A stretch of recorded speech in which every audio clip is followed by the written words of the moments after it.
আসসালামু আলাইকুম। 3ds Max এর বেসিক টু অ্যাডভান্স টিউটোরিয়াল কোর্সে 48তম টিউটোরিয়ালে আমি ক্যাটকের পক্ষ থেকে আপনাদের সাথে রয়েছে মোহাম্মদ রাকিব। আজকের টিউটোরিয়ালে আমরা 3ds Max এর স্লাইস ও সেল এই দুটি মডিফায়ার নিয়ে আলোচনা করব। সো চলুন শুরু করা যাক। আজকের এই লেসনটিতে আপনারা 3ds Max এর স্লাইস ও সেল এই দুটি মডিফায়ারের ব্যবহারগুলো আপনারা জানবেন। সো অ্যাট ফার্স্টে আপনাদেরকে যে কাজটি করতে হবে সেটি হলো ঠিক এখান থেকে ক্রিয়েট ট্যাব থেকে জিওমেট্রি ট্যাব থেকে একটি স্পেয়ার আপনারা আপনাদের ভিউপোর্টে মাউসে ক্লিক অ্যান্ড ড্র্যাগের মাধ্যমে তৈরি করে নেবেন। এই স্পেয়ারটির উপরে আপনাদেরকে যে স্লাইস ও শেল মডিফায়ার সেই মডিফায়ারটি অ্যাপ্লাই করতে হবে। সো অ্যাট ফার্স্টে আমরা অ্যাপ্লাই করব হলো শেল মডিফায়ারটি। সো এটি সিলেক্ট থাকা অবস্থায় আপনারা মডিফাই ট্যাবে গিয়ে মডিফাই লিস্ট থেকে কিবোর্ড থেকে যদি অ্যাস প্রেস করেন, অ্যাস প্রেস করার সাথে সাথে আপনারা স্লাইস নামে এখানে মডিফায়ারটি আপনারা পেয়ে যাবেন। সো সিম্পলি স্লাইস মডিফায়ারটির উপরে ক্লিক করে এই স্পেয়ারটির উপরে আপনাদেরকে স্লাইস মডিফায়ারটি অ্যাপ্লাই করতে হবে। ঠিক এই মডিফায়ারটি অ্যাপ্লাই করার সাথে সাথে এই স্পেয়ারটির মিডল বরাবর একটি গোল্ডেন কালারের একটি প্লেন চলে এসেছে। এটিকে বলা হয় স্লাইস প্লেন। এই স্লাইস প্লেনটিকে ঠিক আপনারা এখান থেকে সিলেক্ট করে এটিকে আপনাদের ডিজায়ার অনুসারে অ্যাডজাস্টমেন্ট অনুসারে আপনাদের ডিজায়ার বা কাঙ্ক্ষিত প্লেসে রাখতে পারেন। ঠিক এই স্লাইস প্লেনে সিলেক্ট থাকা অবস্থায় এখানে স্লাইস প্যারামিটারসের আন্ডারে স্লাইস টাইপের মধ্যে আপনারা পেয়ে যাচ্ছেন 4 ধরনের। একটি হলো রিফাইন ম্যাশ, একটি হলো স্প্লিট ম্যাশ, একটি হলো রিমুভ টপ, আর একটি হলো রিমুভ বটম। সো আপনারা যদি রিমুভ টপের উপরে ক্লিক করেন, এই স্প্রেডটি যে টপ অংশটি রয়েছে সেই টপটি সিম্পলি চলে যাবে। ঠিক আবার যদি রিমুভ বটনের উপরে করেন তাহলে এটি যে বটম অংশটি রয়েছে বা বটম পার্টটি রয়েছে সেটি রিমুভ হয়ে যাবে। তো সিম্পলি আমি বটম টপের উপরে ক্লিক করে স্লাইস প্লেন থেকে বের হয়ে গেলাম। দেন এখন যদি আপনারা একটু অবজেক্টটিকে ম্যানুয়ালি খেয়াল করেন, সো এটি একটি অবজেক্ট হয়ে গিয়েছে। এখন এটি যে অবজেক্টটি রয়েছে এটি পুরোপুরিভাবে স্লাইস হয়ে এটির এই অবজেক্টটি কোনো থিকনেস নেই। সো এখন যদি আপনারা যে কোনো অবজেক্টে থিকনেস দিতে চান তাহলে সেক্ষেত্রে আপনাদেরকে শ্যাল এই মডিফায়ারটি ইউজ করে থিকনেসটি দিতে হবে। এই শ্যাল মডিফায়ারটি ইউজ করা হয় যে কোনো একটি অবজেক্টে যার থিকনেস নয় সেই অবজেক্টটির মধ্যে থিকনেস প্রোভাইড করার জন্য। সো সিম্পলি এই অবজেক্টটি সিলেক্ট থাকা অবস্থা আপনারা মডিফায়ার লিস্ট থেকে যদি অ্যাস প্রেস করেন, সো আপনারা এখানে শ্যাল মডিফায়ারটি পেয়ে যাবেন। সো শ্যাল মডিফায়ারটির উপরে ক্লিক করে এই অবজেক্টটির উপরে আপনাদেরকে শ্যাল মডিফায়ারটি অ্যাপ্লাই করতে হবে। আর শ্যাল মডিফায়ারটি অ্যাপ্লাই করার সাথে সাথে যে জিনিসটি হয়েছে এই অবজেক্টটির আপনারা দেখতে পাচ্ছেন যে এখানে থিকনেসটি চলে এসেছে।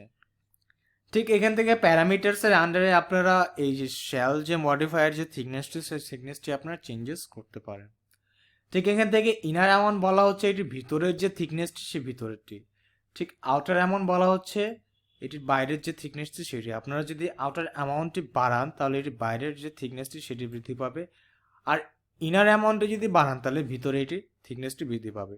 ঠিক একইভাবে যদি আপনারা এগুলো কমান, সো এগুলো ভিতর থেকে বাইরের দিকে কমে যাবে। ঠিক আউটার অ্যামাউন্টও যদি আপনারা সিম্পলি কমিয়ে দেন তাহলে এটি বাইরে থেকে ভিতরের দিকে কমে যাবে। ঠিক তার নিচে যে অপশনটি রয়েছে সেটিকে বলা হচ্ছে সেগমেন্ট। এই জিনিসটিকে স্মুথ করার জন্য আপনারা সেগমেন্টগুলো বাড়িয়ে যেতে পারেন। ঠিক তার নিচে আপনারা পেয়ে যাবেন বেভেল এজেস, অর্থাৎ এই এজগুলোকে যদি আপনারা কোনো প্রোফাইল দিয়ে বেভেল করতে চান তাহলে সেক্ষেত্রে এই অপশনটি আপনাদের ক্লিক দেবে।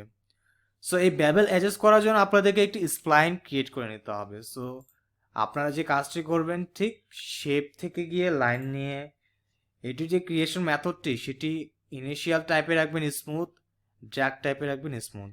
স্মুথ রেখে পার্সপেক্টিভ ভিউপোর্টে এসে কিছুটা ওয়েব আকৃতির একটি শেপ যদি আপনারা ক্রিয়েট করেন, এটি হলো আপনার এই যে এজগুলো রয়েছে সেই এজগুলোর প্রোফাইল হিসেবে কাজ করবে। ঠিক কিছুটা এরকম ক্রিয়েট করার পরে যে কাজটি করতে হবে সেটি হলো এই অবজেক্টটিকে সিলেক্ট করে আপনারা যদি মডিফায়ার ট্যাবে আসেন, মডিফায়ার ট্যাবে এসে বেভেল এজেস, বেভেল স্প্লাইন্স এর ডান পাশে যে নান বাটনটি রয়েছে সেই নান বাটনটির উপরে ক্লিক করে সিম্পলি এই প্রোফাইলটিকে সিলেক্ট করে দেন, তাহলে এটির যে এজগুলো রয়েছে সেগুলো বেভেল হয়ে যাবে।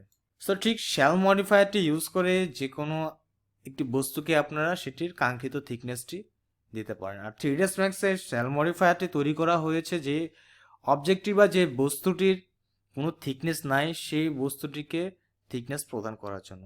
আর রিয়েল ওয়ার্ল্ডে যদি আপনারা দেখেন তো যে কোনো জিনিসের বা যে কোনো একটি বস্তুর একটু হলেও একটি থিকনেস রয়েছে। সো সেল মডিফায়ারটি আরও ডিপলিভাবে যদি আপনারা ইউজ করতে চান, তো এখানে একটি লাইন ক্রিয়েট করে আমরা এটি ক্রিয়েশন মেথডটি স্মুথ থেকে কর্নার করে দেবো, এটি ড্র্যাগ টাইপও কর্নার করে দেবো। সো এটি লাইন যদি আমরা এখানে ক্লিক করি, ক্রিয়েট করার পরে দেন এই লাইনটিকে আমরা এক্সট্রুড করে নেব।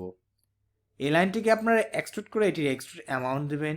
এক্সট্রুড অ্যামাউন্ট দেওয়ার পরে যে জিনিসটি আপনারা দেখবেন সেটি হলো এটির কোনো থিকনেস নাই, আর এটির যে এই জিনিসটি রয়েছে এটি খুবই শার্প। সো এই যে অবজেক্টটি রয়েছে এই অবজেক্টটিকে থিকনেস প্রদান করার জন্য শেল মডিফায়ারটি আপনারা ইউজ করতে পারেন।